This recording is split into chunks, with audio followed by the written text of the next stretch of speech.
Let's take this beat up old Marantz that I found in a barn in Colorado and make it look like this. My wife and I went on a road trip through the American Southwest last year, and we made a stop in Colorado to visit some family. I found a few pieces of gear to bring home, including this Marantz that was rotting in the corner of a shop. I got a good deal on it, and my main reason for getting it was to practice building a new wood case, since this one was made of particle board and is falling apart. Besides that, there's a few other issues I'll be attending to, such as the left channel only emitting a loud hum. Neither of the meters going back to 0 when powered off, all of the incandescent lights being burned out, it needing some new capacitors and other parts, the controls need cleaned, and I'm sure I'll find more. Oh yeah, and it's also super dirty inside. With the spiders, moths, and some of the dust removed, I started checking the voltages on the amplifier, and with the volume all the way down and no input connected, the left channel was outputting about 1 volt, which would explain the meter being pinned and the hum. So it was clearly this module that's the problem. But the problem with that is that they haven't been manufactured for decades, and the only ones out there are knockoffs, which don't always work. To make sure I got a working one, I ordered from a reputable seller on eBay who offered a return policy. While I waited for that module to arrive, I got to work removing and measuring the wood case so that I could build a replacement.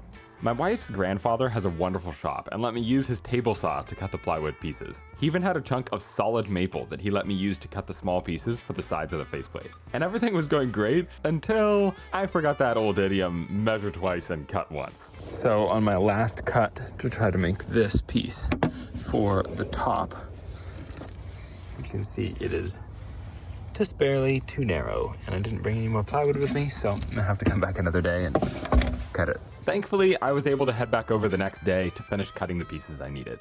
It sure is gonna look a lot better with a nice new wood case. The original case has this protruding lip on the top panel, which slides under the faceplate to lock the case in place. After successfully cutting a new top piece, I used the table saw to trim off a blade width, and the lip turned out great. I got the new STK pack.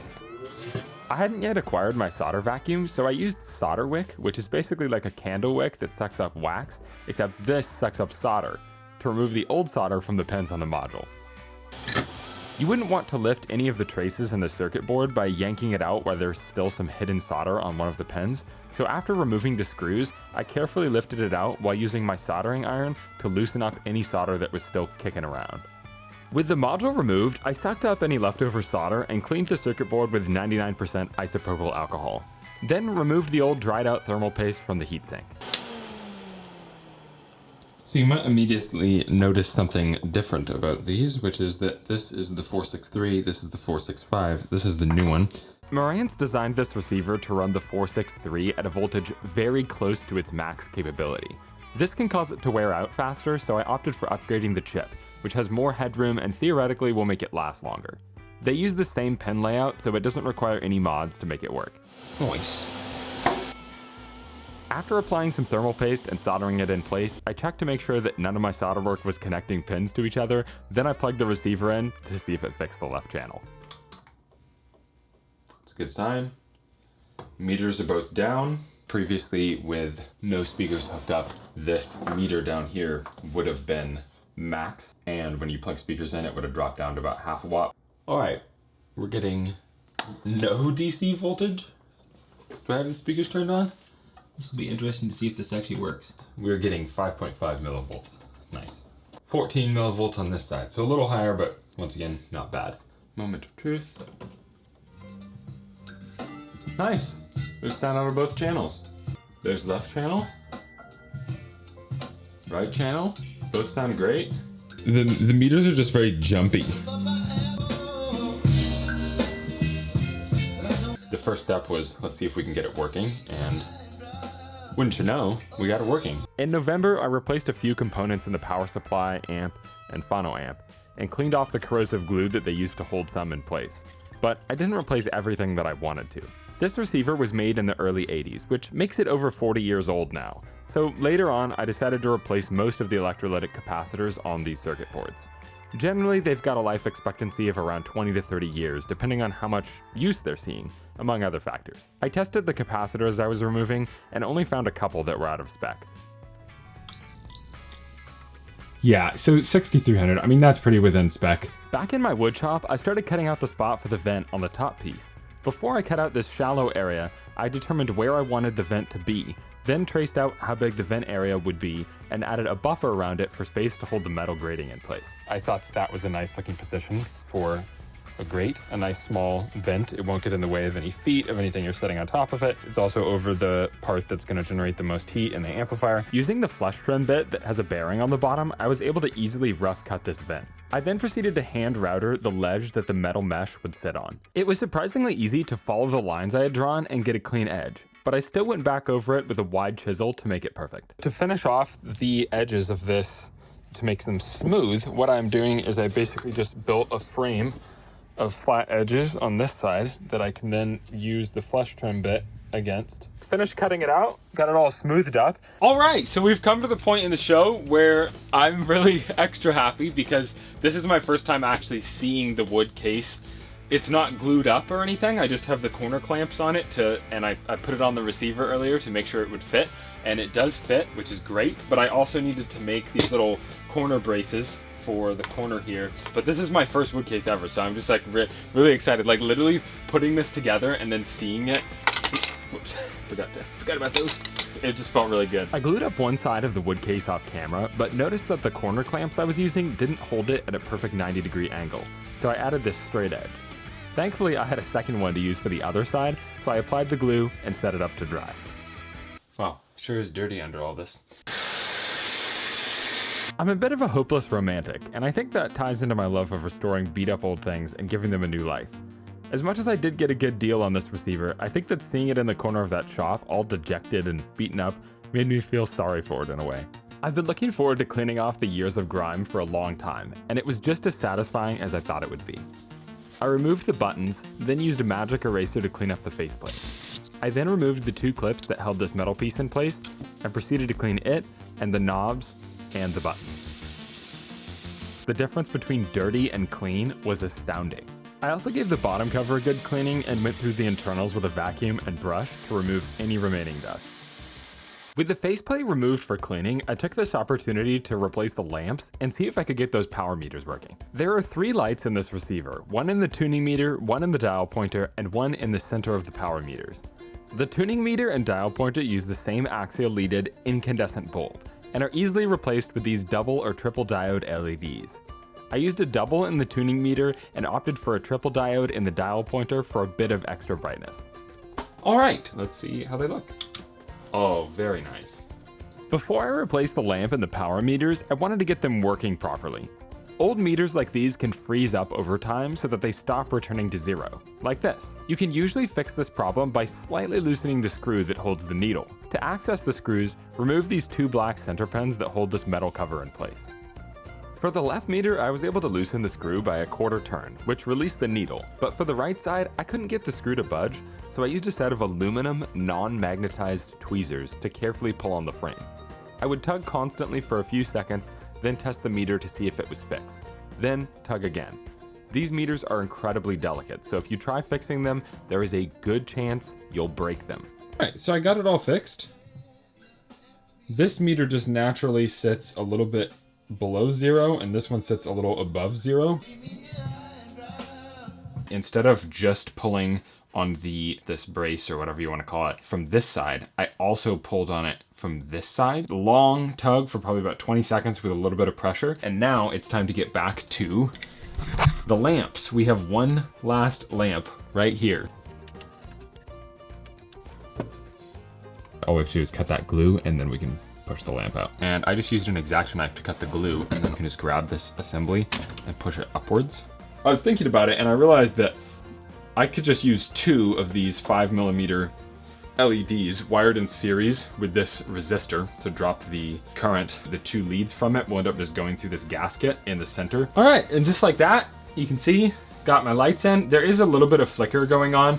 If you look straight at the lights, you can definitely see them flickering. But once you're kind of just looking like this, it's pretty constant. The only downside is it's not the same warm white LED as these are. So I don't actually necessarily mind that.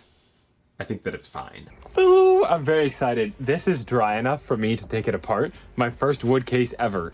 So we'll just undo this clamp for our 90-degree deal. It's holding 90. Wow, it weighs much more than the old one. I love woodworking. It's like one of my favorite things. So this is just a really fun, cool skill to learn. And it's not perfect. Like you can see the gap right here. And on the back side, it's the opposite. The wood is, instead of being too far in, it's too far out. And there's a little bit of a gap in here. I'm gonna sand this and then veneer over it. And so that'll be fine.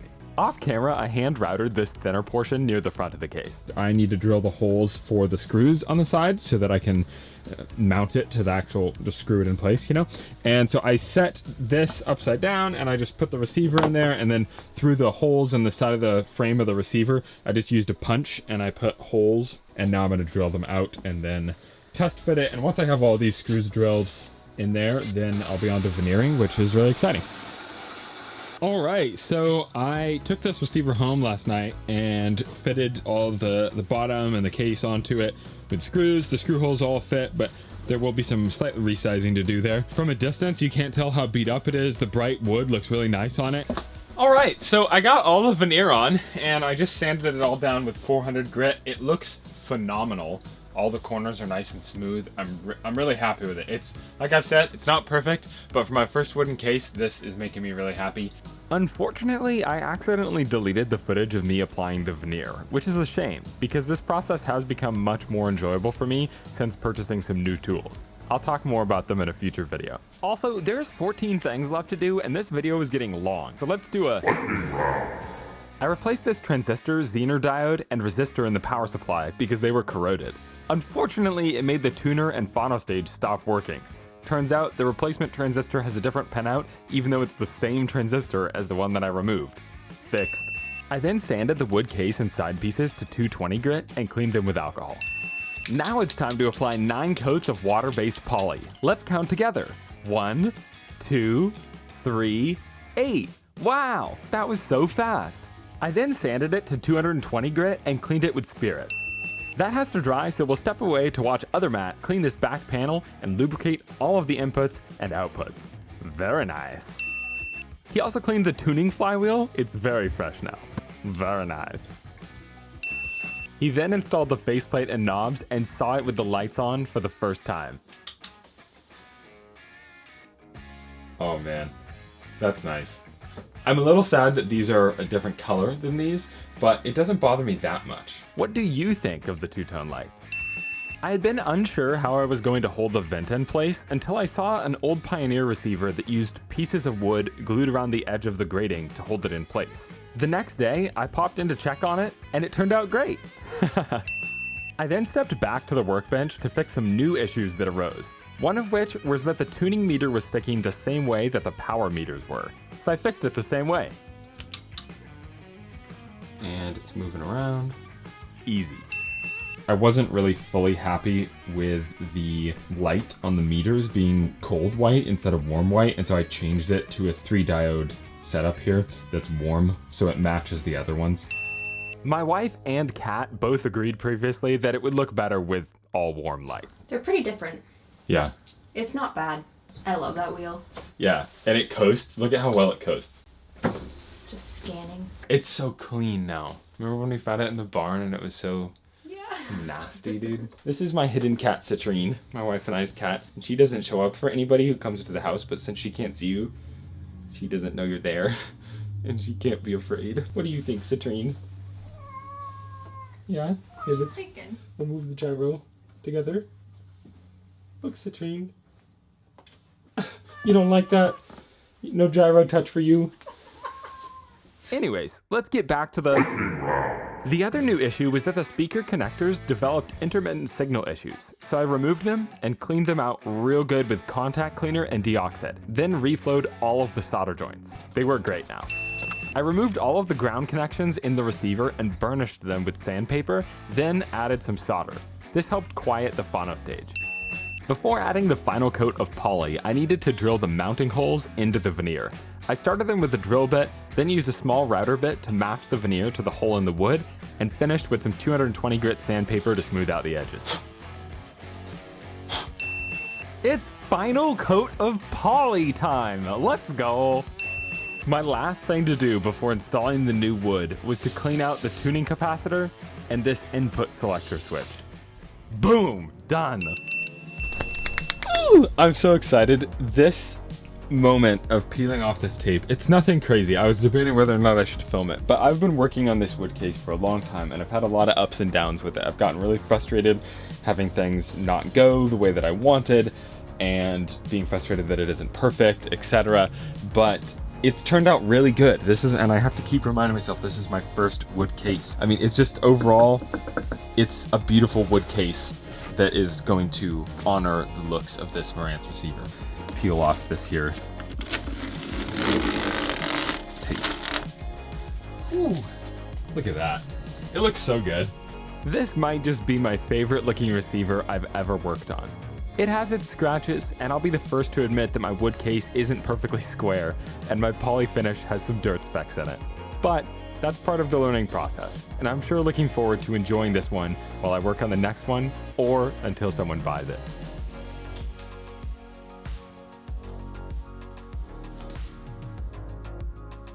Thanks for watching.